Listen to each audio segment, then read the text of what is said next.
તો હવે જોઈએ શિક્ષણના ધામમાં મોત આપતી લૂંટ।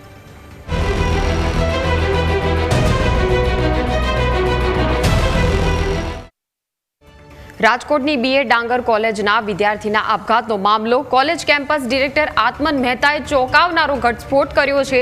કોલેજના ઇન્ટર્ન ડોક્ટર હરેશ જોગરાજીયાએ 7,000નો વહીવટ કર્યો હતો। કોલેજના નામે ધર્મેશ પાસેથી બારોબાર રૂપિયા પડાવ્યા હતા। ડોક્ટર હરેશ જોગરાજીયા વિરુદ્ધ ઇન્ક્વાયરી બેસાડીને આકરી કાર્યવાહી કરાશે। મૃતક વિદ્યાર્થી ધર્મેશને પેપર ન આપવા દેવાની વાત તદ્દન ખોટી છે તેવું ડિરેક્ટરનું કહેવું છે। પરીક્ષામાં કેટી આવી હતી અને જેની એક્ઝામ ચાલુ હતી, પેપર પણ આપેલું છે તેવું ડિરેક્ટરનું કહેવું છે। માર્ક્સ વધારવાની અને પાસ કરી દેવાની કોઈ જ પ્રવૃત્તિ કોલેજ કરતી નથી। આ પ્રકારે ડિરેક્ટરે સમગ્ર મામલે નિવેદન આપ્યું છે।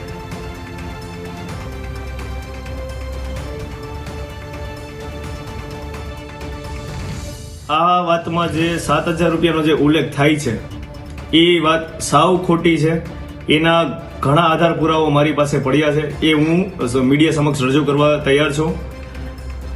અને બીજું કે આ જે વાત આવી કે ભાઈ પેપર નથી લખવા દીધું, એ વાત સાવ તદ્દન ખોટી છે। હું પોલીસ તથા જે ધર્મેશભાઈ છે એમના પરિવારને હું બધા આધાર પુરાવો દેવા માટે હું રેડી છું।